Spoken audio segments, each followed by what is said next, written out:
Welcome to the Mary Potter Podcast. Learners, get ready, because this week, we're going on a magical probe. A magical probe? Into two wild tales. The Wizarding World? From the Wizarding World of Flash fiction. Yeah. Think fantastical films. An epic series. Epic series. Distilled into, potent, bite-sized narratives. Bite-sized narratives, yeah. You guys sent in some really intriguing sources for us. So today our mission Our mission. is to unpack two Flash fiction stories that you sent. You got it.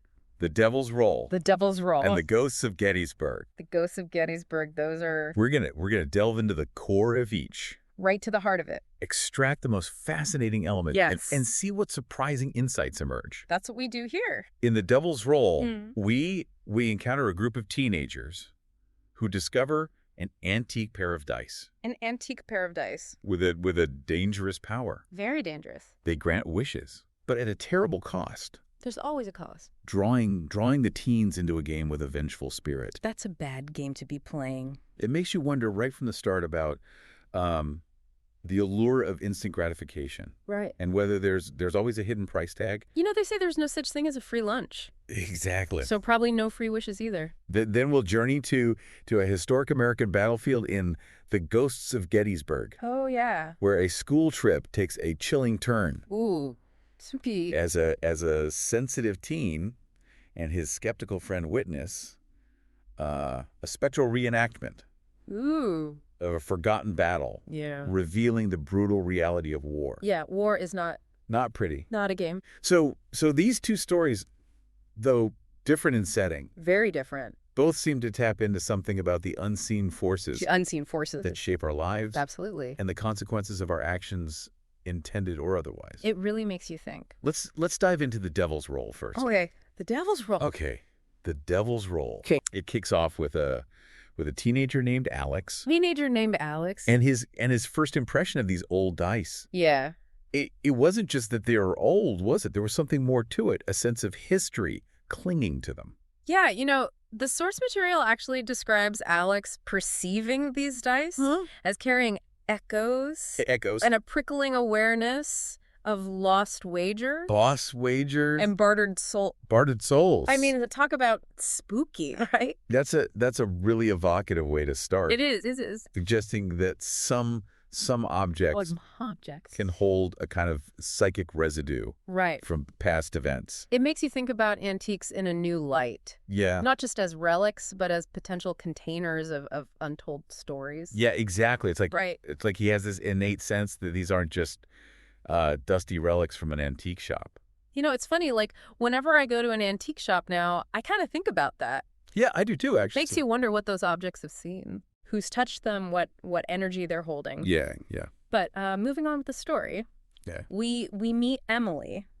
Who, with classic teenage optimism. Yeah, she seems very carefree. Uses the dice for something seemingly trivial. Right. Passing grades. Just passing grades, just wants to do well in school. Which, on the surface, it's like, okay. Harmless enough. Yeah, but the results. Oh, the results. Well, they were described as miraculous. They were. Even a statistical impossibility. Yeah, her teachers were baffled. They couldn't figure out how she was doing it. It makes you consider. It does. How easily external validation can become addictive. Yeah. It's like that dopamine hit you get from getting a good grade or on social media. It can be very, very tempting. Yeah. So right out of the gate. The dice deliver. They do. It highlights that temptation we all have for a quick fix. It does. Doesn't it? It really does. Why work hard when you can just roll the dice? Right. And then Jake jumps in. Oh, Jake. Wanting that universal teenage desire. What's that? Popularity. Oh, yeah. And just like that, he goes from social outcast. Nobody. To the center of attention. In the universe, yeah. Every word he utters is met with slavish adoration. Wow. It's kind of scary, actually. Yeah. When you think about it. A little bit. That level of just blind adoration. It's intense. It's intense. So the dice really seem to be on a roll. No pun intended. Yeah, at this point. Yeah. But then it's Ben, isn't it? Yeah, Ben's the thoughtful one. Who starts to see the cracks in this seemingly perfect luck. He's the one who's paying attention. Yeah, he notices a pattern with Emily's good fortune and misfortune befalling those who'd slighted her. Karma, maybe? It's not overt. No, it's subtle. Just these subtle connections that start to paint a more sinister picture. Yeah, it's like the universe is trying to balance the scales, but in a kind of messed up way. Yeah, and Jake's popularity. Oh, Jake. That doesn't stay the teenage dream for long. Yeah. It curdles into a toxic obsession. Oh, that's never good. Friendships twist. I do. Fights break out. Yeah. All fueled by this manic adoration he'd wished for. He's like, be careful what you wish for because you just might get it. Yeah. And then it's not what you wanted at all. It's a pretty stark reversal. It is. Showing how easily a desire can become a nightmare. Absolutely. Meanwhile, Alec, Good old Alec. with his initial prickling awareness, Yeah, he's got that intuition. is now seeing the bigger picture. He's putting the pieces together. He realizes this isn't just about luck. No. It's about debt. Oh.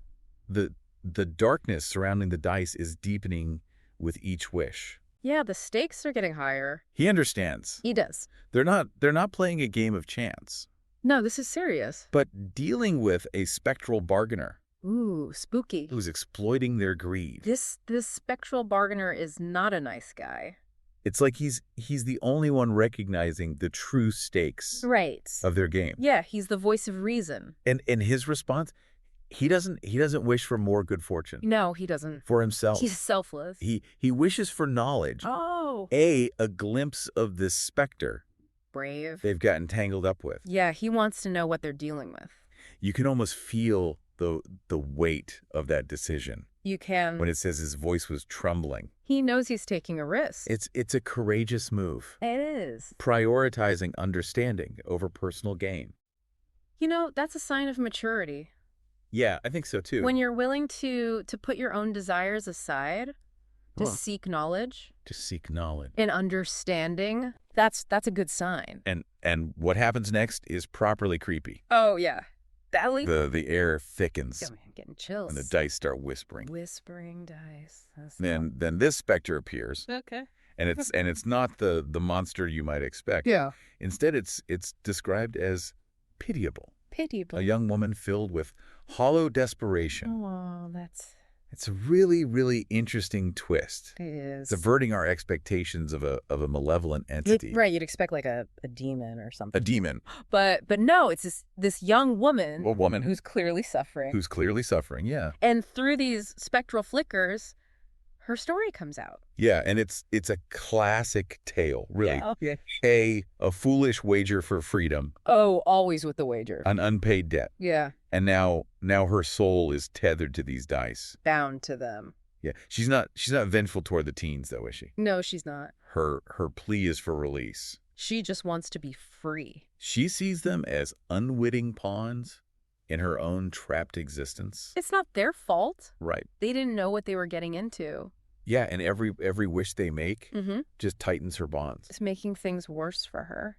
So the realization hits them. The realization. They can't win this game. There's no winning here. The only way out is to wish the relic undone, To destroy the dice. to risk their own souls to break this chain. That's a big decision. Yeah, that's a pretty heavy decision for a group of teenagers. It is. A real moment of selflessness. They're putting others before themselves. And the final wish happens Okay. in this dusty library, A library. surrounded by all these forgotten stories. Oh, wow. It's not a grand heroic moment, No. but a quiet plea A quiet plea. to make what was never have been. Wow.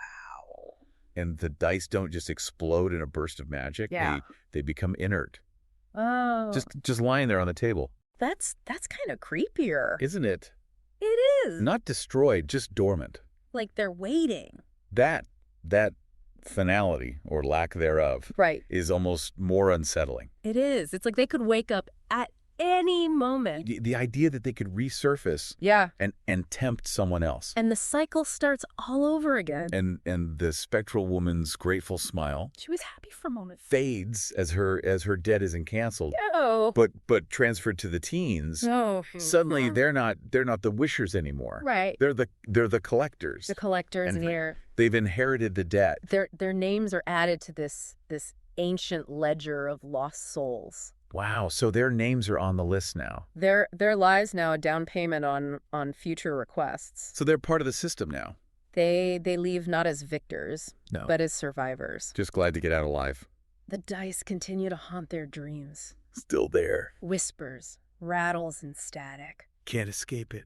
A constant reminder that their tale is now part of the story. Part of this artifact's dark history. It's like a curse that's been passed on.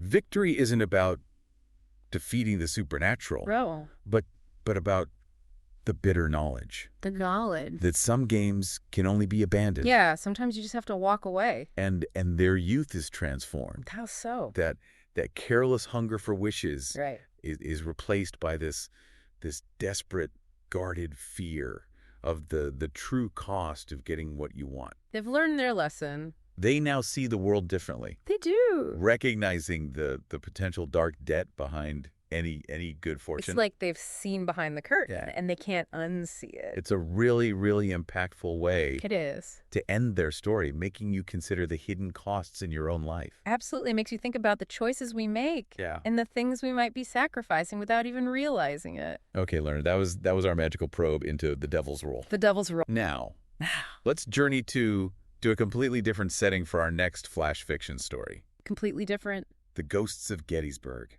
Ghosts of Gettysburg. Ooh. Here we have two teenagers, Mike, who's described as sensitive. Sensitive. And his skeptical best friend, Jamie. Jamie the skeptic. On a school trip. To Gettysburg. To this very famous American battlefield. Very famous. It's Mike who first sees something out of the ordinary, isn't it? Yeah, it's always the sensitive one. Yeah, like he just senses something.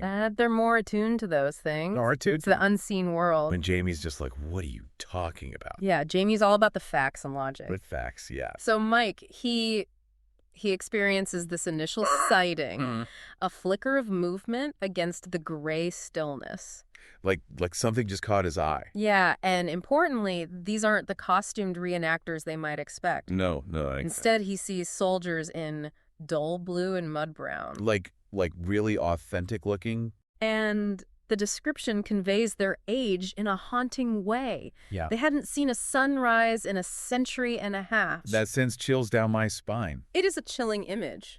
Mike's reaction isn't excitement. No. But a bone-deep dread. Yeah, he knows something's not right. This contrast between what's expected, what they should be seeing, and what he perceives immediately sets a tone of unease. Yeah, it's like a red flag. Yeah. Something's off. And poor Jamie just dismisses it. Oh, Jamie. Right.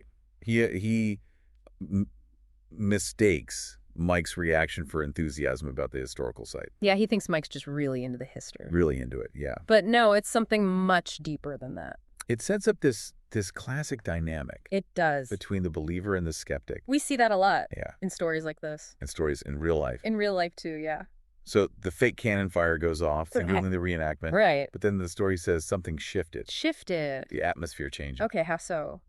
The cries of the charge aren't cheerful. Right. Yeah. Like a performance. No, it's not a show anymore. They're ragged, edged with despairing fury. It's real. And the smoke. Yeah. Isn't just from pyrotechnics. It's not special effects. It's a choking miasma. That sounds awful. It's like the past is bleeding into the present. The veil is thinning. Altering their reality. It's like they've stepped into a time slip. Yeah. And the realization dawns on them. It dawns on them. This isn't a performance. This is real. It's a relentless replay. It's happening again. And these aren't actors, they're echoes. It's echoes of the past. Crashing with this mindless, terrifying purpose. It's brutal. It is. Even the way the fallen are described is horrifying. Tell me? Not acting, right. but writhing with the agonizing slowness of the truly dying. It's like they're reliving their final moments. The story even says the battlefield transforms into quicksand, dragging them into a brutal past. They can't escape. Jamie's skepticism completely shatters at this point. Yeah, he can't deny it anymore. And he's clinging to Mike. He needs comfort. As if they're the spectral intruders. Wow, the roles have reversed. Right. Now they're the ghosts. And these echoes aren't gentle, are they? No, they're not. The spectral officers yell. Isn't some tactical command. Yeah. It's described as a chilling curse. A curse. Invoking something monstrous, nameless, beyond reality, something that makes Mike's skin crawl. That's scary. Even the description of a wound they see isn't glossed over. No. It's the horrifying reality of bone shattering and lifeblood staining the field. It's graphic. With this dull red that's pulsing with a sickening familiarity. It's like you can feel it. It's not sanitized history. This is the real deal. It's raw and visceral. They're experiencing the true horror of war. Forcing them to confront the true cost. The true cost. Of conflict. And all the while, their oblivious teacher is just reciting dates and tactics. Just going through the motion. Completely unaware of the spectral horror unfolding. Yeah, right in front of them. It's like they're in two different realities. Each casualty she mentions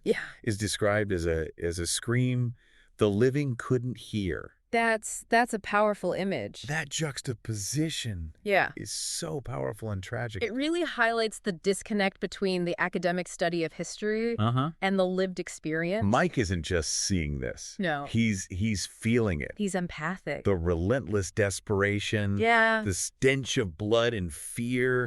The earth itself groaning with the unburied. Well, it's like the battlefield itself is in pain. Their final agonies. Yeah. Etched into the ground. It's a haunting thought. Then just as abruptly as it began, it ends. It ends. The spectral figures vanish. Okay. Not with some grand exit, but with a